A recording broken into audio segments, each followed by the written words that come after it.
Hi guys, 18 Dapper here and Miss 18 Dapper for this episode of Comment of the Week. Let's get it started.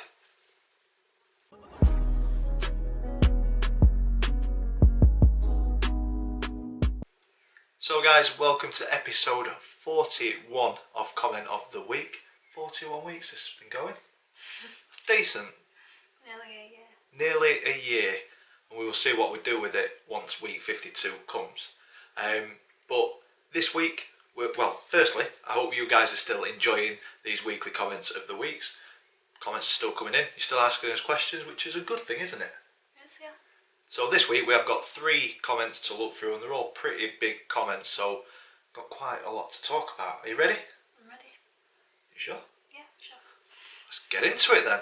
So the first comment comes from Chris's Morton TV, a regular commenter on the channel, interacts with the channel and the social media side of it quite a lot. And Chris says, great video once again on the last episode of Comment of the Week.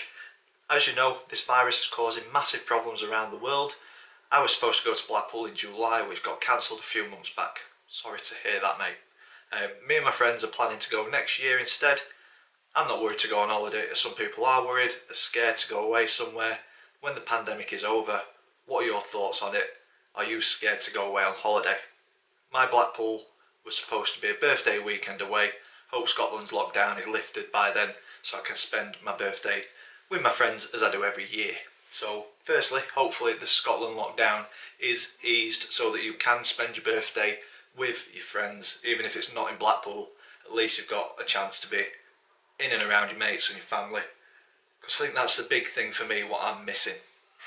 Spending quality time with family. It's been nice to spend quality time with you. No distractions like the football on a weekend, so we've been able to do stuff.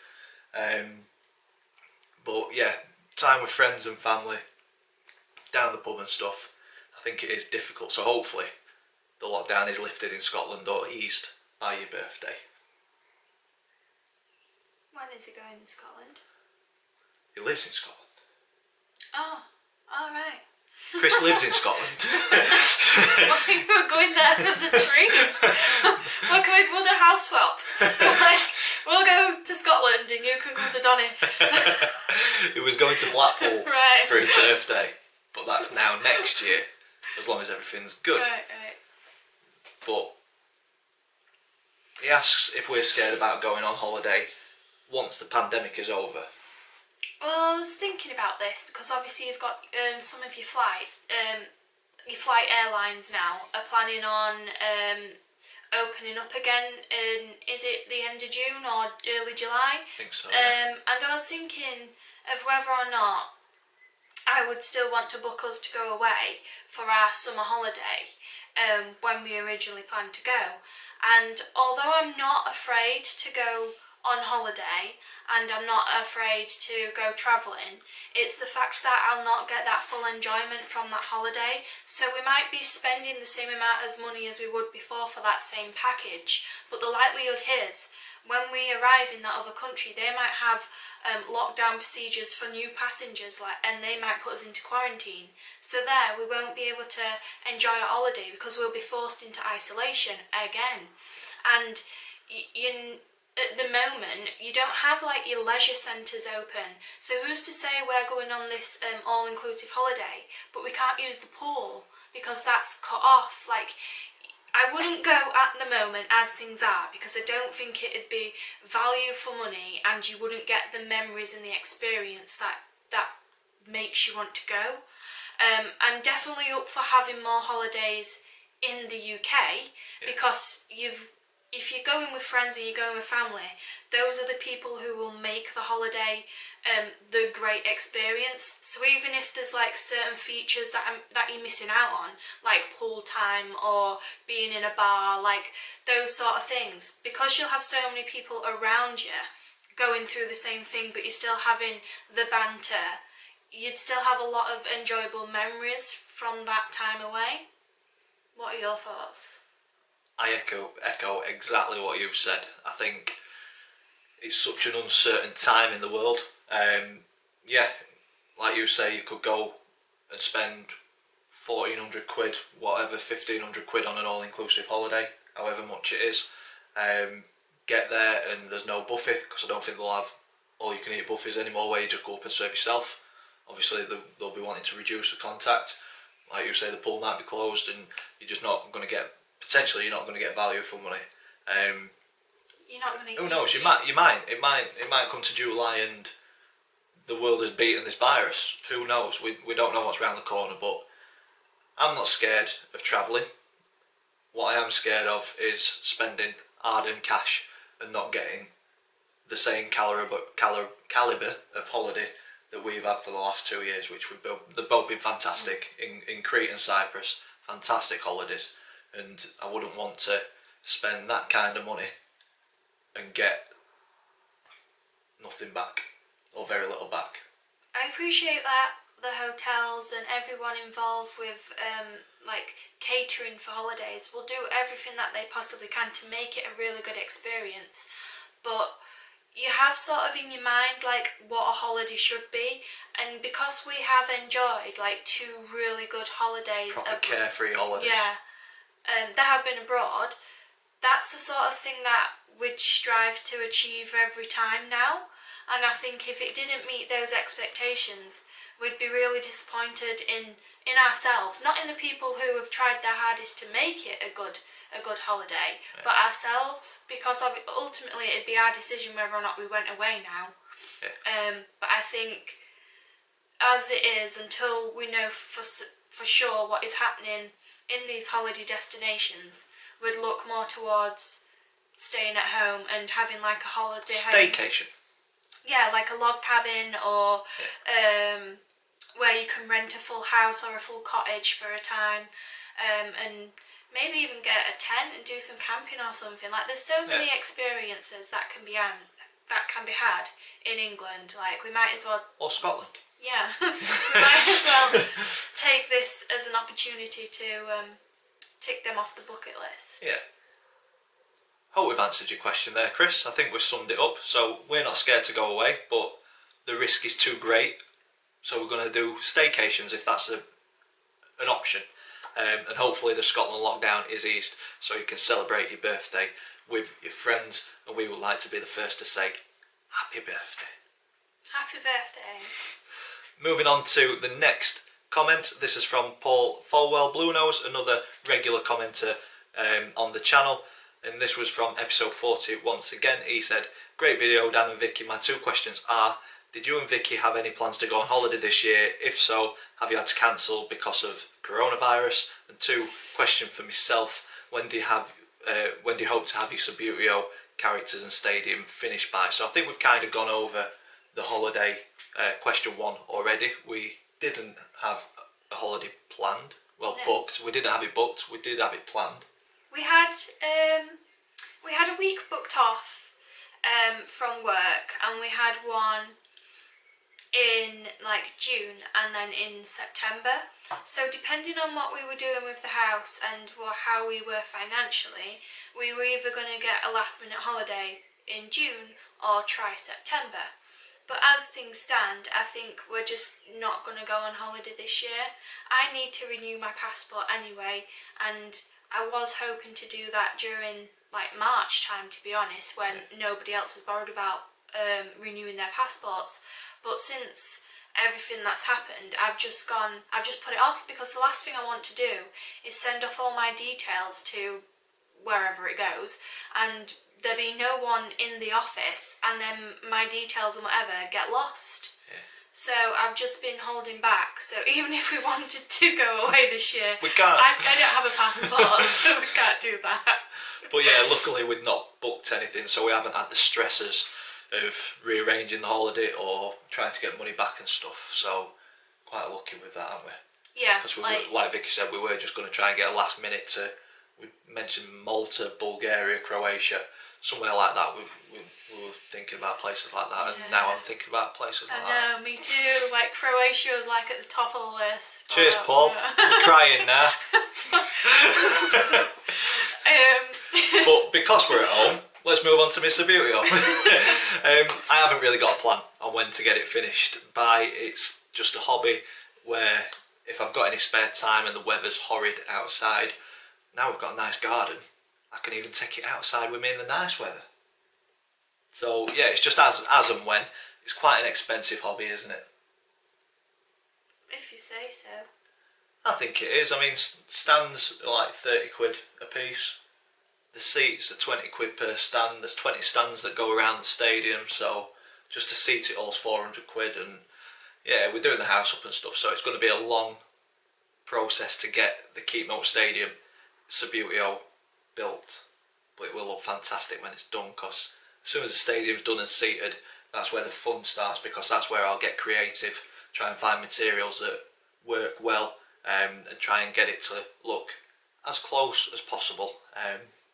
Some like matchsticks for the floodlights and stuff. Looking forward to that bit. But yeah, I'm thinking of doing a series with that, and just kind of documenting my progress through that. So let us know in the comments down below if you would like to see that. So thank you for your comment, and moving on to the last one. This is from Donnie Taylor. Again, comment of the week, episode 40. The comment is, I think the discussion videos are a great idea. People seem to want the discussion videos, so we're going to make a start on those as soon as things get back to a bit more normal, aren't we? Well, we were discussing, because you have, like, if you open up like your Google browser before you even type anything into the search bar, it comes up with like today's topics of discussion, of maybe using that as a guideline for what we could discuss ourselves. Yeah. The next bit of the comment, actually I'm hoping there are video bits of Dan's hard graft in the yard, which is looking good. Can't wait to see the completed project. The completed project is a million miles off, isn't it? Good 3-4 years at least, but it's at a point now where it's manageable, and we can keep on top of it until that point that we're ready to dig it all up, get a lawn down and stuff. But unfortunately, no video of me doing the garden, is there? But there isn't any footage of Dan doing the garden. It was just one of those days where the weather wasn't great, and we hired a skip, and we only had a certain amount of time to use the skip and a certain amount of days off work to get the job done. So we got it done. We just wanted to get it done and get the mess cleared up as quickly as possible. So I'm sorry you guys have missed out on that, but you've seen the finished product, what we're up to now. Yeah. It looks very good. It's a nice space to sit out in now, isn't it? It is a very nice space to sit out, but there's going to be lots more that we're going to be doing in the garden in the future, so you'll get to see more. And then the last bit of the comment, Dan, any thoughts on the EFL inability to make a decision on how to end the season? Unless you missed something on an update, I don't think you have, unless I've missed it too. Rovers should be happy with a ninth place. We're not good enough to go up. What do you think about the players they need for next season?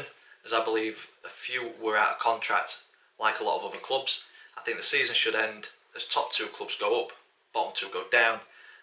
What do you think to the financial problems will be for clubs, given that they may play games without fans, or will they allow fans to return? Rovers games could be easily played with the fans spread out. Also, do you think clubs may fold, given clubs like Bolton had problems already? So it's a tricky one. I think the EFL have tried to follow government guidance, and they're trying to make every team in the division happy. Some teams are wanting to play on, some teams are wanting to end it now for their own reasons, and it's just getting that vote that everybody's happy with, and you'll never get that. You'll never ever get that. You've got Coventry and Rotherham, who are the top 2. They'll say end it now because that means that they're definitely going up. You've got a clump of 10 or so teams that are very close to playoffs or in the playoffs. They're all wanting to play on, apart from Rovers. We've just kind of sat back and we're going with the flow. You've got teams above the drop who are quite happy to end the season now because it means that they're safe and not in a relegation battle. And then you've got teams like Bolton who have kind of accepted their fate from day one, quite happy to end the season and go down. And then there's some teams down there who want to play on to try and survive. So it's difficult for the EFL to get an answer that pleases everybody. Personally, I think if the fans aren't there and it's not safe for the fans to be there, the football shouldn't be played. Just end the season, points per game, and then pick it up at the start of next season as soon as it's safe to do so. And for me, the points per game, you don't even need playoffs with that. I think 1, 2 and 3 go up and the bottom 3 come down. Simple. What do you think? I think that it's a contact sport, and although you are all fans and you're wanting to support your club and do something that you enjoy, you've also got to think of the players, like how comfortable they feel being that close to someone else and their own families, and how if you're a nurse or if you're a frontline worker, how you're afraid that you're going to take this home to your family. It's going to be the same for them actually playing. They're going to be afraid that they might catch this and then take it home to their families. So I think they need to figure out what they're going to do with the players first before they then start thinking about how they're going to have the event running through for fans to join in. Yeah. How it should all end, I think they should just void it. Like, that might upset a few people, but... It'll upset Leeds fans, so we're alright, aren't we? But you always interrupt me. Sorry. See, lost my train of thought now. I think they should just void it because your players have got this skill level, and if they are good at playing with each other and they enjoy playing for that club, then they will have no trouble in renewing their contract when the season can start again and kicking off where they left and going through with it, because if they're the same players that have been doing the season together, they'll know how each other works. And then if you've got players who are unhappy, they can go to a different club to make themselves more happy, because it might be their home life or something that's causing them not to play well. Yeah, I think it's difficult for us because we've got so many loan players, players coming out of contract. I don't know where players stand with that. If you're running out of contract in June, but this has all happened, should that couple of months just extend and roll on into next season and shuffle the transfer period around? It's tough. It's a difficult decision, and I'm glad we're not making it. I'm not really a football fan, and I'm probably gonna make a few people angry, but I don't see why you'd be so frustrated if the Rovers had to void this season, because I've not heard anybody like really talk enthusiastically about any single game that they've played, and I live with 18 Dapper, and it just seems to be like the most boring season of Rovers history. It's just dull. And I'm sorry, like, there's players watching, maybe even Darren Moore watching, but what a boring season. I don't think it's been boring. I think it's just been very... uneventful? Yeah. Not very exciting? You say that, but we're close to playoffs. And we got absolutely decimated in terms of squad over the summer. I think the work that Darren Moore's put in to build a squad and get us to the position that we're in is fantastic. But it's been a very... I don't want to say dull or boring, because the football is organised. It's got a very organised, compact team. But yeah, no. There's something missing there. Yeah. Because the last spark, year, yeah, there was a spark last year, weren't there? Last year, you, Chris, your dad, Max, you were just like buzzing. There were just a buzz in the atmosphere. Around full ground as well. And there's just nothing this year. It's just flat. Yeah. Yeah, very flat season. So to finish that in 9th, take that. Take that, League One next season, hopefully rebuild and go again. Because I know you lot are thinking about going up leagues and more money coming into the club and everything, but... we're not good enough for Championship. Not good enough. You've sent us on a bit of a tangent. But that's our thoughts on it. These discussion videos are going to be decent, aren't they? It's just going to be a 18 Dapper and Miss 18 Dapper argument video. We hate Vicky. But yeah, we hope that we have answered your question, or at least replied to your comment in a way that you're happy with. Thank you for all your comments. If you've enjoyed this, big thumbs up for us, please. Comments if you want it on next week's video in the section down below, and comment on other videos that are going onto the channel over the week. And if we like the comment, we'll put it in and we'll talk about it more. We will. If you haven't already, please click that subscribe button. We're on the road to 2,000. As always, thank you for watching. We'll see you in the next one. We will.